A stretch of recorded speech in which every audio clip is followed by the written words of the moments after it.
listen about scuba diving, beach cleaning, and maybe even being an entrepreneur here in Taiwan. But how does it really work or affect our lives?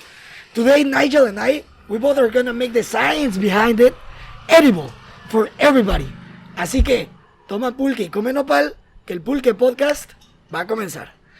It's my pleasure to welcome to this space Nigel. Nigel, how are you? Good afternoon. Good afternoon. Thanks for having me. No. Thank you for inviting us. Right now we are gonna have a video, after I finish talking about this, for when we went cleaning to the beach. You took us to a very nice place, very close to here, Scubar. That it's your restaurant, how you call it? Is it a bar? Yeah, you could call it a dive bar, but it's actually an activity center. So it's a place for scuba diving, eating, drinking at the beach, but it's also a place that we do events. So we do like music shows in normal times, and we also do adult camp, which we call Camp Reboot. So basically here in Fulong beach, a lot of people don't know, but you can do everything in Fulong if you're into outdoor activities. So I call it an activity center / beach bar. Yeah. Well, here in this activity center, like you just said it, this Camp Reboot, we can do all of that, and we will let you people see the video of us cleaning the beach, the Pulche team, together with Nigel. Nigel, so talking about this experience, when was the first time that you went to cleaning the beach, and what drove you to do it? I think it was about 3 years ago. Yeah. We do a lot of scuba diving here. I do hundreds of dives every year in the Fulong area, and there's a lot of garbage in the ocean. And what I noticed, because I live out here, I noticed that a lot of the garbage actually collects on the shores, especially from typhoons and also in the winter storms. And we realized that a lot of the garbage, if we clean it from the shores, we don't have to clean it from the ocean. In other words, clean it now before it ends up in the ocean, if that makes any sense. So a lot of my diver friends, they like to go diving and cleaning. For me, I just want to try to clean the area around Fulong so that basically the ocean environment improves. Yeah. Yeah, you were telling me that actually cleaning inside of the sea is very dangerous, right? Yeah. Because sometimes you need to be holding the net or something like that. Sure. How? Okay, let's go from the beginning. Sure. What do you people need in order to start scuba diving and things like that? Okay, well, I just want to share a story maybe. Sure. About why you're asking about why is it dangerous. A lot of people want to clean the ocean. My friend Joe and I, who you've met before, he's also a dive coach from Sweden. Yeah. Him and I, we went diving one time to a place called Bito Harbor. Anyways, we were down 20 meters and we were cleaning a lot of ropes and nets. And then suddenly I realized I was nearly out of air. I was on 25%. Yeah. And so it was we're at 20 meters deep. I said, hey, let's go up. And as we tried to swim away, I was entangled in rope. And we started panicking because I was very deep and running out of air. And I was entangled, meaning the ropes were all around my body. Fortunately, I had a buddy who helped me. But for about 2 minutes, I was really panicked because I was running out of air. And yeah, the point is when you're in the ocean trying to clean, it's very easy that garbage can affect your movement in the water, which could actually make you drown. So from those experiences, I realized maybe it's better to clean the shores instead of in the ocean. So if I'm doing in the ocean cleanups, it's better to go with professional divers who have the right tools. Yeah. But truthfully, for me personally, it's just easier on the shores. Yeah. So that's just a story I want to share with you. But you're asking about scuba diving. You mean how to learn, or what do you mean? First of all, we can talk about the story that how I met you. Right. You went. I posted. I don't even remember where did I posted it. Right. I think it was on Facebook, something like that. Yeah. About if someone could help me get my GoPro back from a waterfall in Lingqiao. Yeah. And you were like, okay, I can give it a try, something like that. And you went with Joe. Yeah. So when you were cleaning the beach, it was with the same person. So I know them both. Right. And I was asking you, also like that was your first time that scuba diving inside of a river, right? Or yeah, this was my first time in freshwater. How was it? So in the river, it's really bad visibility. At least that place was. The water was very dirty. Right? It was very dirty. It's dirty, not like pollution, but lots of dirt, and the water is very green. But Yeah. I enjoyed it because I've never done it before. We saw some big turtles, river turtles. That was cool. So yeah, but that's my first, and I think my only time I ever went diving in freshwater. Yeah. Well, I'm very proud that it was the way how we met. And then later, like just making it like a story. Yeah. I saw that you were having this activity center. Yeah. Like having divers and stuff. Yeah. And so we can start talking about diving. Yeah, sure. So, what is the procedure you need to follow in order to do a dive, to go inside of the water? Okay. Yeah. So typically, before we go diving, I need to know who's coming. So we need to know your skill level, your experience, your level of diving, and then obviously how many people are coming. So the first thing we have to do is prepare the equipment, and then also I need to prepare the coaches and the guides. So if we need coaches like beginners, like Joe and I were coaches, but if we have experienced divers, we actually have a group. They're called dive masters. Okay. We have several dive masters who help us. So that's the first thing, and then we have to figure out who's going with who, and then we choose the dive site according to your level, what you want to see, but also the ocean. So is the ocean coming from the north?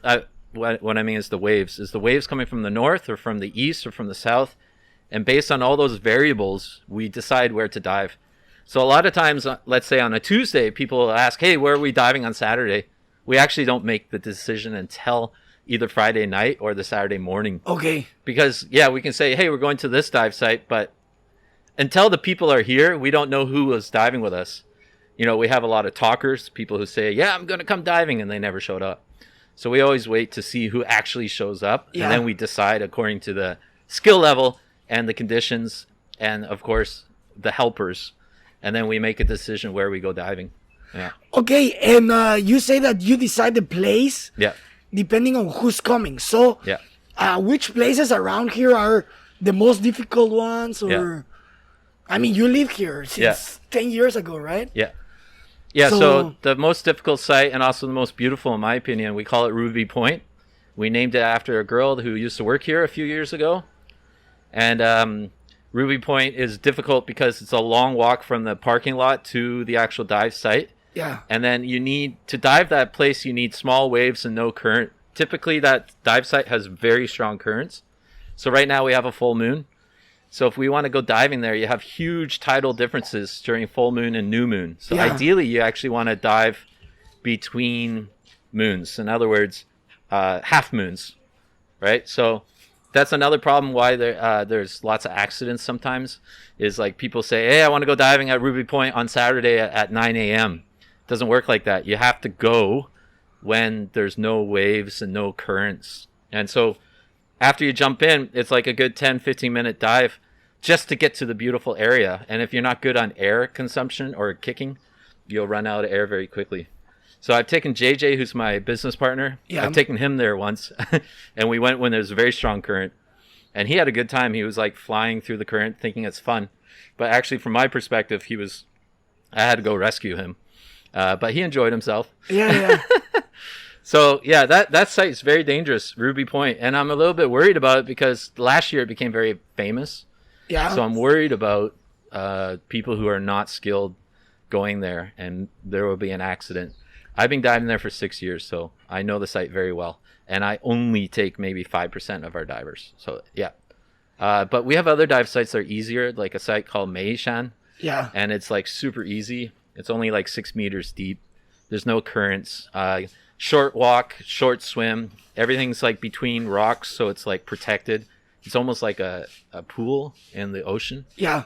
if that makes sense, because the rocks they go out into the ocean, and it creates kind of like a valley underwater. So we got all kinds of dive sites. Yeah. Yeah, and you were talking about when there's a moon. Yeah. And maybe I can talk a little bit that it's because when the moon is close to the earth, it's because when the moon is close to the Earth, the gravitational force of the moon will affect our tides. So there will be bigger waves, and usually, let's say, the water will move to the area where there's the moon. So following this, we can take the moon stages and take like half moons and stuff to decide when to go diving and which places to go. And I also wanted to ask you, you just mentioned that you need, the last point, what is the name?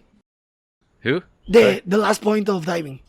The one that is 6 meters down. Oh, Meishan, the dive site? Yeah. This Meishan point, it's 6 meter deep. Yeah.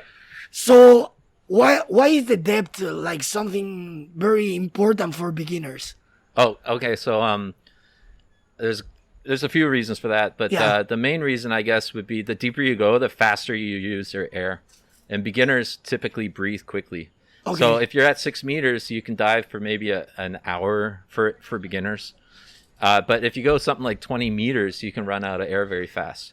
So every 10 meters is another breath of air. So in other words, at 10 meters is we call it 2 atmospheric pressure. So what that means is at 10 meters, 1 breath of air is equal to 2 breaths. Breathe the double. Yeah, breathing double. So every 10 meters, it adds another atmospheric pressure. So at 20 meters, 1 breath is actually 3 breaths. Yeah. So that's the biggest issue. There's other issues like decompression sickness, which is as long as you're going shallow water, you're not going to get it. Yeah. But decompression sickness is very possible if you go deep, if you dive deep and you come up quickly. So there's lots of health risks in diving as well. So yeah, a site like Meishan, if I have a diver who's panicked and they swim straight to the surface, the chance of an accident is much less than if I take them to a place like Ruby Point, where we go much deeper, like 20 or 30 meters, and there's strong currents. So yeah, there's a lot of variables. Yeah, you just mentioned that this person that you had the accident with, he went up to the surface and one air bubble came into his brain. Oh, right? Okay, so that's not a story. That's my story. Oh, okay. That's something I read on the internet. But when you learn the diving course, they talk about if you hold your breath and swim to the surface, you can get lung overexpansion injury. Yeah. Meaning your lung can actually physically pop like a balloon. But they've never taught me before about brain aneurysms, and this is something I read on the internet.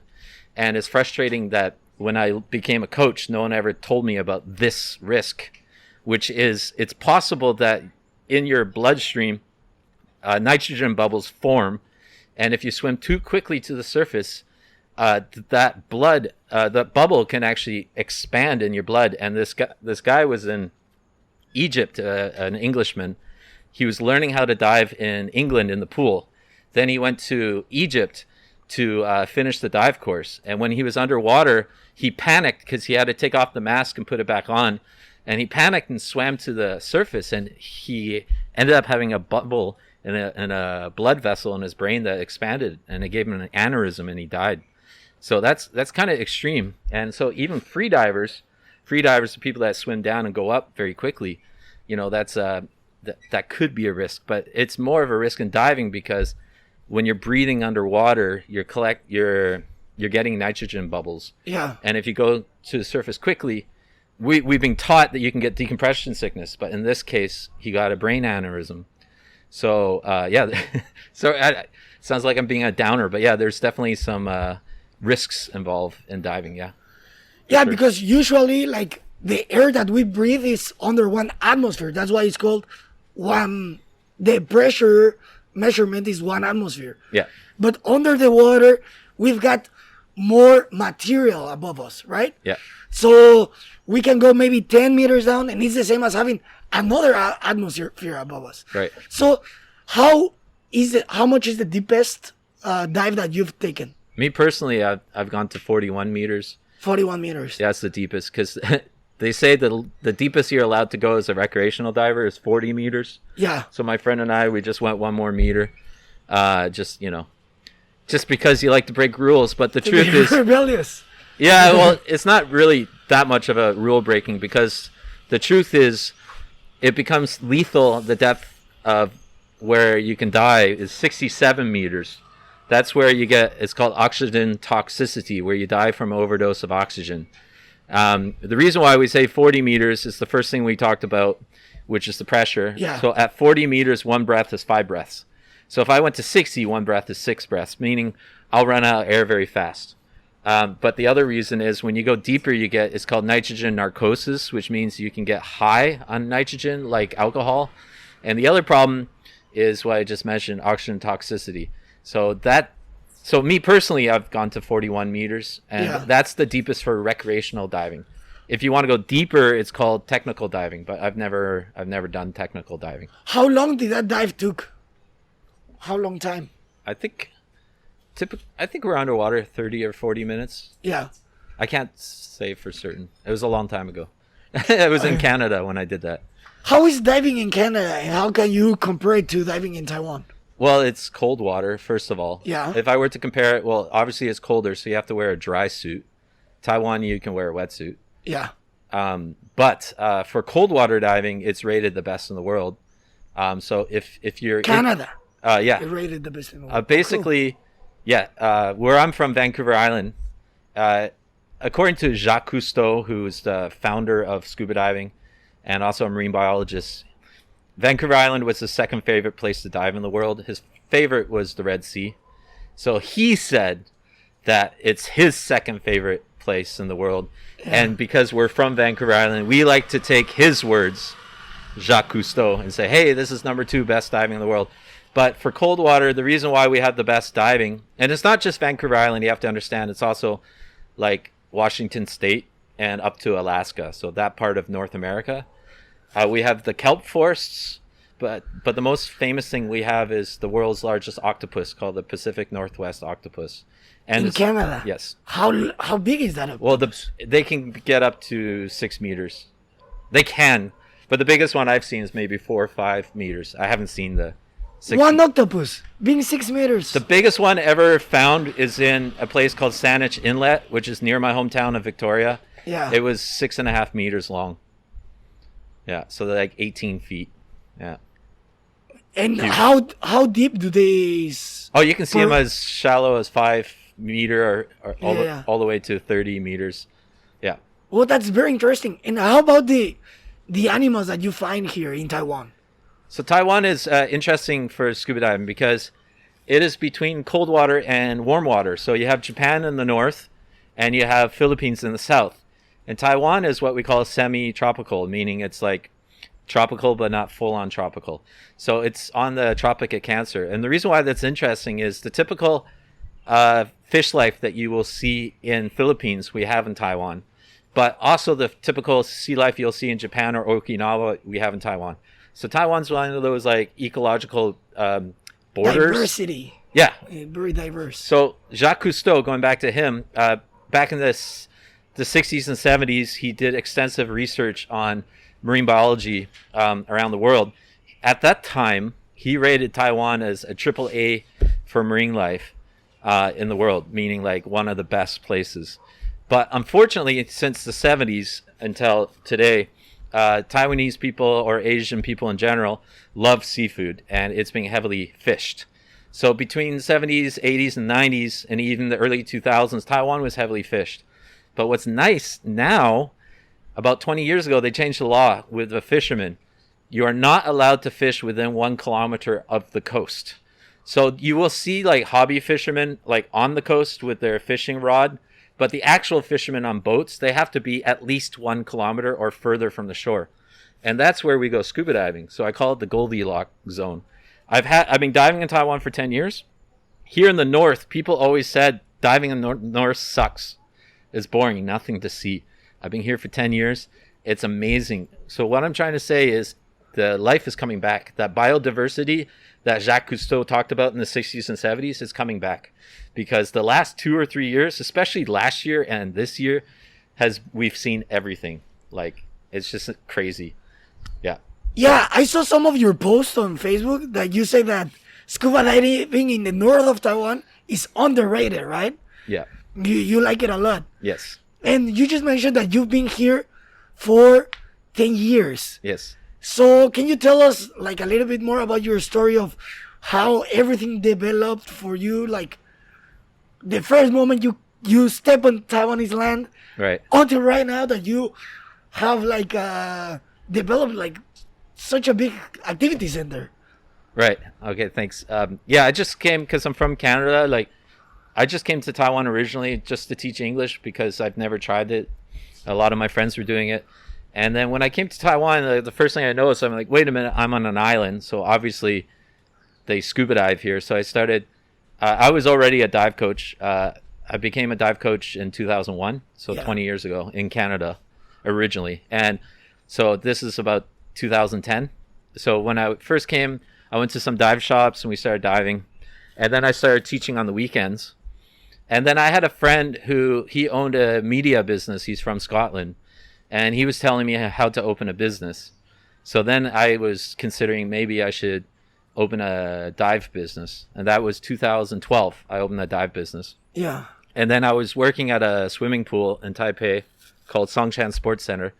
And I basically did what everyone does, which is they dive from they meet in the city, they drive to a place called London Bay, they dive in London, they drive back to Taipei.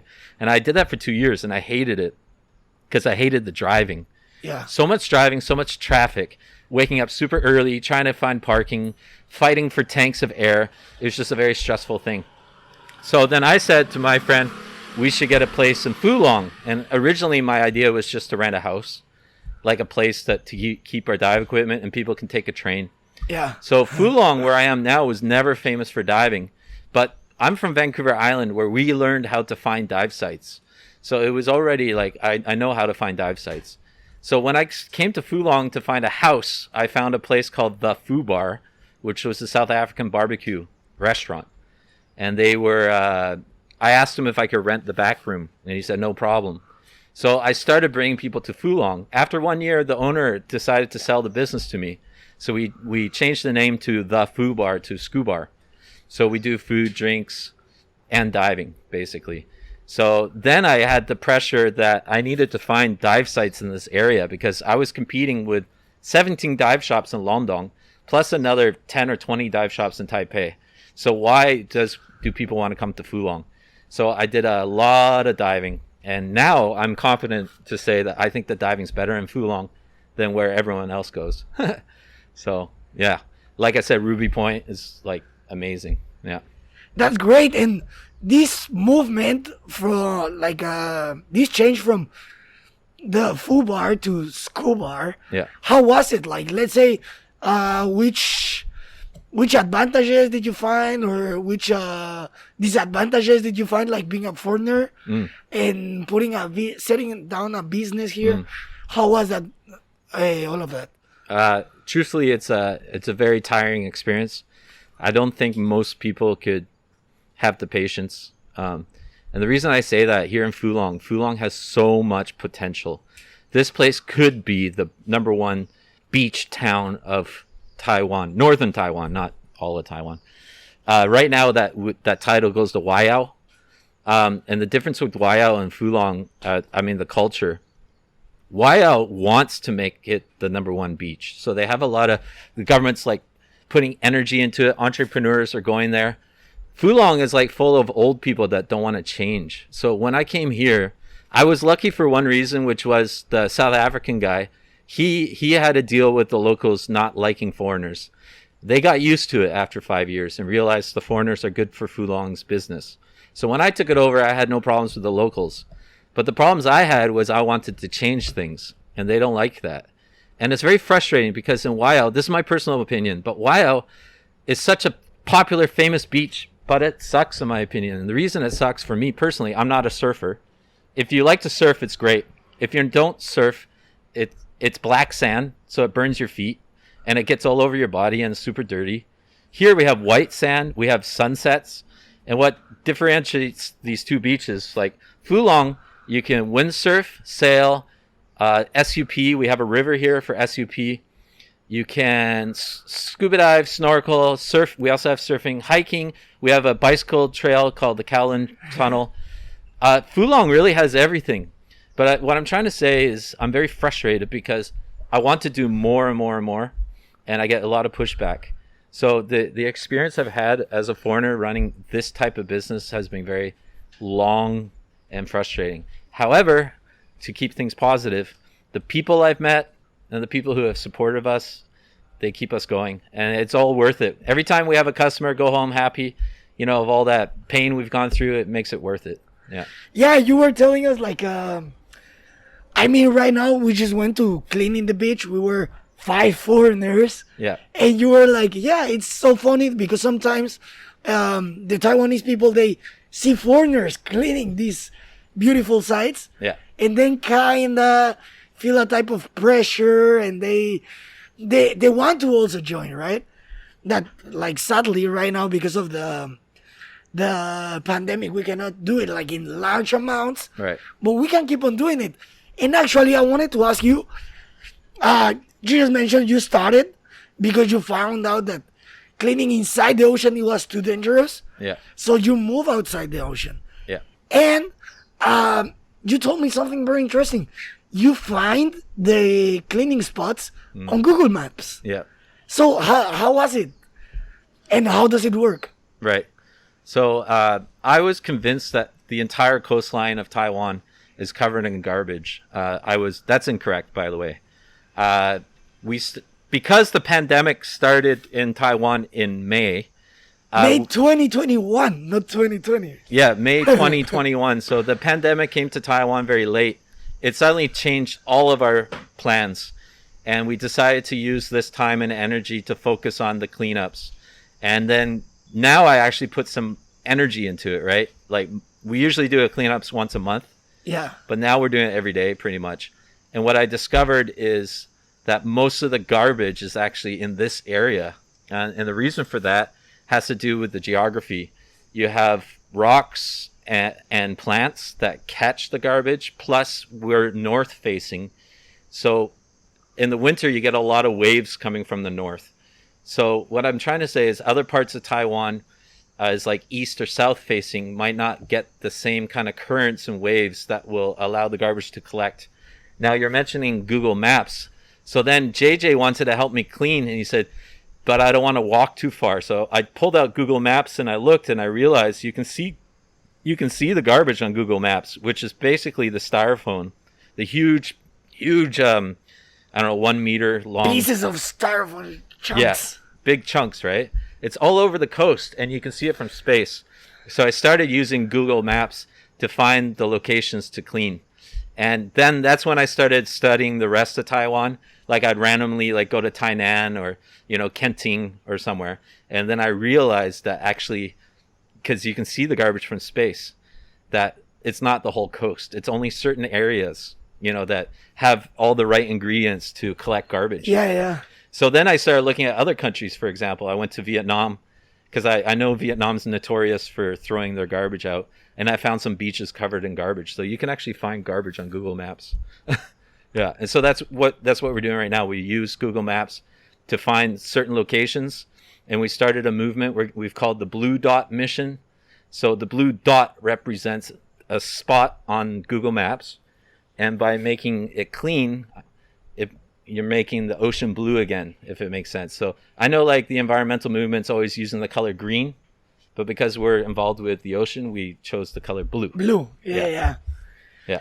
Well, and you also were telling us, like, you just gave us a little bit of ice cream, the best ice cream my team and I ever tried. Thank you so much. So right now that it's closed, like these scuba diving places, you are selling like ice cream and some other Canadian... Yeah, Nanaimo bars. Nanaimo bars. That Nanaimo you were telling bars, us. Why is that name? There's a town on Vancouver Island called Nanaimo, and they invented this dessert. I don't know when, but in the town, and it's a famous dessert in Canada. So my coworker Octavia, she recommended we start making it. So I've only been making it for a couple months now, but we're selling a lot. So basically, our problem, because we make money selling food, drinks, and scuba diving. We're not doing any of those right now. So what we've done instead to survive the pandemic is we're cleaning the shores. And we're hoping people can buy our desserts online. And so right now we're selling ice cream, tiramisu, ice cream sandwiches, and Nanaimo bars. And we're shipping it all around Taiwan. Yeah. Pulche recommendation for this, for all of these desserts. And also, you are receiving donations for cleaning the shores, right? Yeah, because we realized that some people want to help out, but they don't live in Taiwan. Yeah. So I have friends in Canada and America and other countries. So they've been donating to our cause because they know that we work hard in Fulong and they want to see the Scubar keep going. So yeah, so we also accept donations called the Blue Dot Mission. Yeah. Great, man. So if you are okay with it, we're gonna put all the information here in the video. Okay. And I think it will be it for this episode. Thank you very much for bringing us to such a beautiful place, and let's see how it comes, like the rest of the pandemic. Yeah. Thanks for your time, guys. I appreciate you guys coming. I had a good day. No, thank you very much, and hopefully we're gonna have more activities for cleaning the shores when it's available, when it's open. So keep an eye on all of our videos, and see you next time. Thank you very much for watching this episode. Like the video in case you liked it, and leave a comment below for further improvement of our content. As well, if you like topics such as new technologies, research done in universities, or even wonderful stories of incredible people, subscribe to our channel. This is how you find us in social media. I want to give a special thanks to all my sponsors and team members. Y recuerda, toma pulque y come nopal, que la próxima semana otro video.